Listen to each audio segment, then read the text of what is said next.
चलिए दोस्तों, आज हमारी जर्नी होने वाली है दिल्ली से देहरादून और उसके बाद मैं आपको लेकर चलूंगा सीधा टपकेश्वर महादेव मंदिर। रहस्यों का खजाना है और अनगिनत चीजें इस मंदिर के साथ जुड़ी हुई हैं। तो आप मेरे साथ चलिए और तमाम तरह की रोचक और मजेदार जानकारी इस मंदिर के होने वाली है। वैसे तो महादेव के मंदिर तमाम हैं, उनके भक्त अलग अलग जाते हैं और उनके अलग अलग लीलाओं का आनंद लेते हैं, मगर ये टपकेश्वर महादेव मंदिर अपने आप में निराला है और अद्भुत है। जी हाँ, टपकता रहता है शिवलिंग पे हमेशा जल। कहां से आता है, किस चट्टान से आता है, पहाड़ों के नीच में बीचों बीच में है वो। देखते हैं क्या रहस्य है, चलिए मेरे साथ।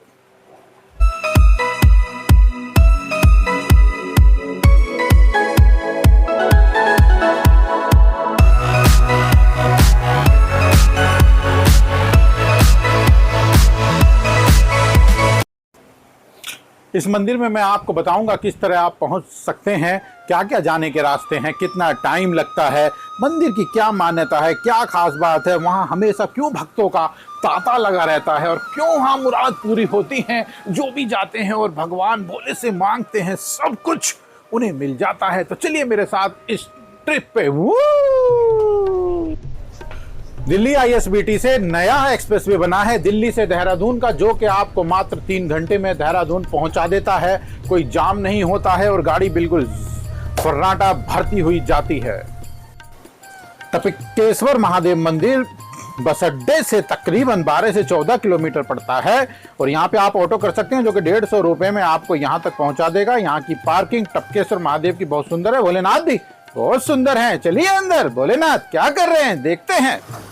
ये मुख्य द्वार है टपकेश्वर महादेव मंदिर का और जिस तरीके से हर मंदिर के बाहर अमूमन प्रसाद की दुकानें होती हैं और छोटे मंदिर भी वहां पे होते हैं जहां पे बड़ा विशाल मंदिर होता है, तो इसी तरह का यहाँ पे नॉर्मल नज़ारा है। और एक ये पेड़ मन को मोह लेता है, इसकी सुंदरता बड़ी अच्छी है, हरा और भरा भी है। प्रसाद की दुकानें लगी हैं और आप यहाँ से प्रसाद ले सकते हैं और भोलेनाथ पे चढ़ा सकते हैं। अगर आप अपने घर के लिए भी कुछ शॉपिंग करना चाहते हैं, अपने बच्चों के लिए शॉपिंग करना चाहते हैं, तो उस तरह की दुकानें यहाँ पे हैं। और ये मुख्य द्वार से जब आप जाएंगे तो नीचे पर्वत की तलहटी में ये मंदिर स्थित है और इस मंदिर तक पहुंचने के लिए आपको तकरीबन 125 सीढ़ी, जी हाँ 125 सीढ़ी नीचे उतरना पड़ेगा, तब आप जाएंगे। मुख्य जो मेन मंदिर है शिवलिंग, वहां तक पहुंचेंगे। तो हमने भी धीरे धीरे इस रास्ते को तय किया है सीढ़ियों के द्वारा और नेचुरल चीजों का आनंद लेते हुए हम जा रहे हैं। चारों तरफ पक्षियों की आवाज भी आ रही है। बेसिकली ये मंदिर उत्तराखंड की राजधानी देहरादून के टपकेश्वर महादेव मंदिर है, जो देहरादून में स्थित है। अत्यंत प्राचीन और चमत्कारी सिद्धपीठ भी इसको माना जाता है, जिसका इतिहास लगभग 6000 साल पुराना इतिहास है। महाभारत काल से जुड़ा हुआ ये मंदिर है। प्राकृतिक गुफाओं के भीतर टोसा नदी के किनारे पे स्थित है। कुल मिला के अगर बात करूं तो महाभारत से भी इसके तार जुड़ते हैं। कौरवों के और पांडवों के गुरु रहे हैं आचार्य द्रोणाचार्य। इस गुफा के अंदर उन्होंने कई वर्षों तक बहुत ही कठोर तपस्या की है, इसीलिए इसको द्रोण गुफा के नाम से भी जाना जाता है। जैसे ही आप मंदिर की सीढ़ियों से नीचे उतरेंगे तो बहुत बड़े विशाल बजरंगबली के दर्शन होंगे और साथ में माता वैष्णो देवी की भी गुफा है। अगर आप इस मंदिर में आ रहे हैं तो बहुत लोग भूल जाते हैं, टपकेश्वर महादेव मंदिर के दर्शन करके चुपचाप निकल जाते हैं, माता वैष्णो देवी की गुफा के दर्शन नहीं कर पाते हैं। ये जो तोसा नदी है, इसके पार करने के बाद एक छोटा सा पुल बना है, उसके ऊपर से आप जाएंगे तो वैष्णो देवी की जो गुफा है वहां तक पहुंचेंगे। इसका जल स्तर बारिश में बहुत बढ़ जाता है और बहुत ऊपर तक 20-20 फीट ऊपर तक भी पानी इस मंदिर तक आ जाता है। और दूसरी तरफ आप देखेंगे, एक तरफ बजरंगबली हैं तो दूसरी तरफ भोलेनाथ बैठे हैं त्रिशूल लेकर के, बड़े ही सुंदर हैं। और आप देखेंगे यही मुख्य द्वार है यहाँ पर टपकेश्वर महादेव मंदिर का।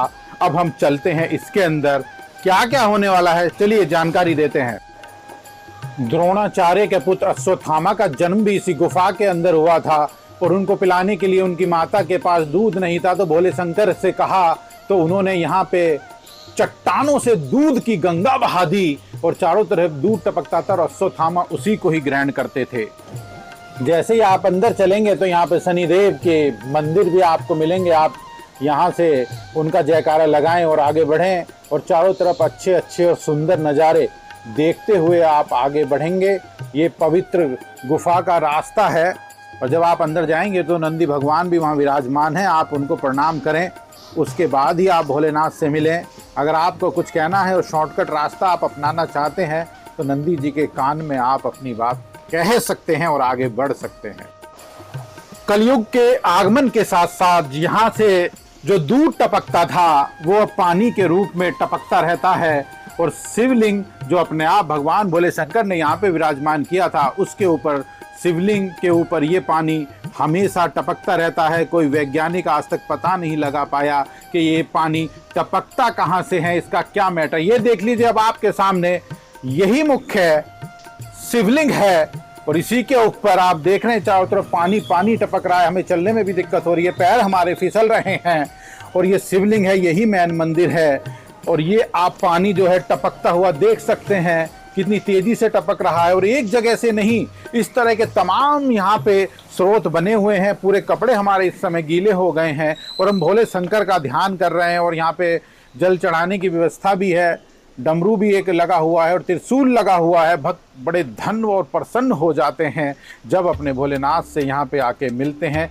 और आप उनके ऊपर जल चढ़ाते हैं। कहीं ना कहीं एक रिश्ता है भोलेनाथ का अपने भक्तों से जो जुड़ जाता है और वो उनको आशीर्वाद देते हैं जीवन में आगे बढ़ने का। बहुत ही अच्छा वातावरण में ये मंदिर बना हुआ है। जब आप आगे बढ़ेंगे तो इसी तरह छोटे छोटे और भी मंदिर आपको मिलेंगे।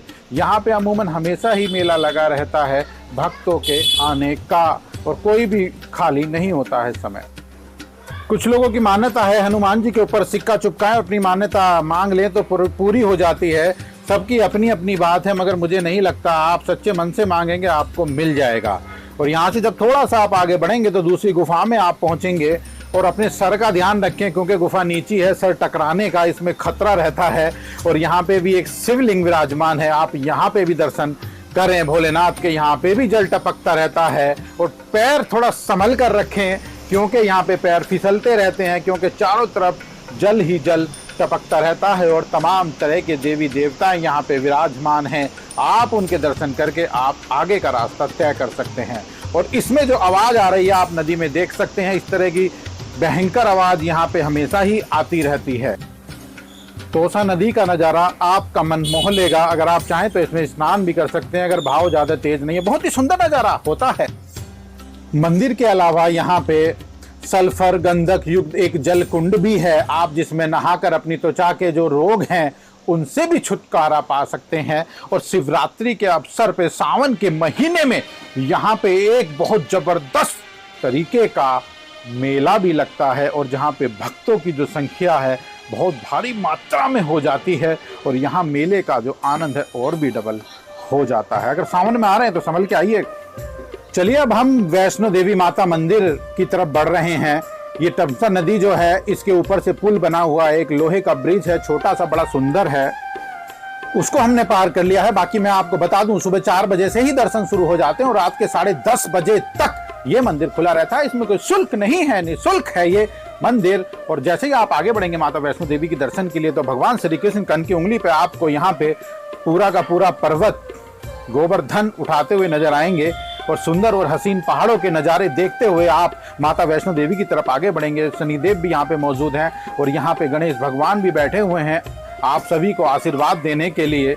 और जय माता दी का यहाँ पे एक बोर्ड लगा है और मंदिर रूप इसको दे रखा है और यहाँ पे विष्णु भगवान भी आराम से आपको आशीर्वाद दे रहे हैं। सियावर रामचंद्र महाराज की जय। पवन पुत्र हनुमान भी यहाँ पे विराजमान है, आशीर्वाद लीजिए और आगे बढ़ जाइए। और राम दरबार भी यहाँ विराजमान है। माँ वैष्णो देवी की गुफा का जो रास्ता है अब शुरू होने जा रहा है।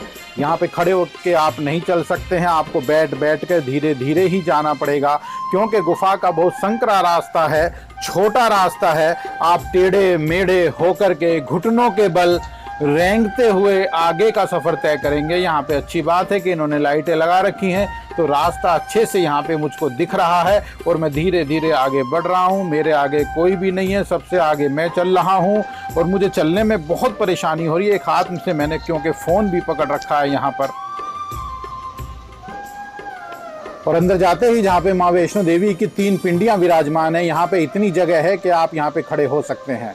और दर्शन करने के बाद जब आप बाहर निकलेंगे तो जुड़ी हुई बहुत सारी कॉपी किताबें की यहाँ पे एक इंस्टॉल्ड है। यहाँ पे आप किताब खरीद सकते हैं और कुछ आपको घर के लिए, पूजा पाठ के लिए शंख वगैरह, दिए वगैरह कुछ चाहिए तो वो भी आप यहाँ से खरीद सकते हैं। अगर आपके साथ सीनियर सिटीजन है, उनको चलने में दिक्कत है, सीढ़ी नहीं चढ़ पाए, तो यहाँ पे एक व्यवस्था और भी बहुत अच्छी है। ऊपर से ही नीचे जो आप देख रहे हैं ये लिफ्ट बनी हुई है और आप लिफ्ट का भी प्रयोग कर सकते हैं। चलिए हम लिफ्ट से ही चलेंगे इस बार, और हमने लिफ्ट में बैठना तय किया है। और इस लिफ्ट में बैठने का जो चार्ज है मैं आपको बता दूं, एक पर पर्सन आदमी का 20 रुपये लेते हैं। आप 20 रुपये लेकर के इस लिफ्ट का प्रयोग कर सकते हैं। 125 सीढ़ी अगर आप ना चढ़ना और उतरना चाहें तो 125 सीढ़ी आप बच जाएंगी और आप सीधा लिफ्ट से आगे बढ़ सकते हैं। जैसे ही आप लिफ्ट से बाहर निकलेंगे तो महादेव आपको नजर आएंगे। आप दर्शन करके आगे का रास्ता तय करेंगे। बहुत बड़ा और विशाल घंटा लगा है और इस घंटे को देखते ही मेरी तो बजाने की इच्छा हो गई और मैं इसको बजाऊंगा, जरूर कोशिश करूंगा। थोड़ा सा उचक के मुझे बजाना पड़ेगा। हमारी जो मैडम जी हैं इनकी बस की तो नहीं है बजाना, मगर मैं कोशिश करूंगा उछल के। और ये मैंने कोशिश की मगर मेरे से बज नहीं पाया। मैं दूसरा राउंड मारूंगा इस बार, देखता हूँ बजेगा या नहीं। और फाइनली बज गया है। जय भोलेनाथ, जय शंकर शंभू, जय हो प्रभु तुम्हारी जय जयकार। 1 घंटा और यहाँ पे लगा है, मेरी बजाने की इच्छा है और मैंने इसको भी बजा दिया है। और इसकी जो धुनी है बहुत दूर तक गूंजती है। पहाड़ों में एकदम सन्नाटा है और इस आवाज़ को सुनने के बाद मन मुग्ध हो जाता है। अगर मेरे चैनल पर दी गई जानकारी बिल्कुल भी अच्छी लगी हो तो मेरे चैनल को लाइक और सब्सक्राइब।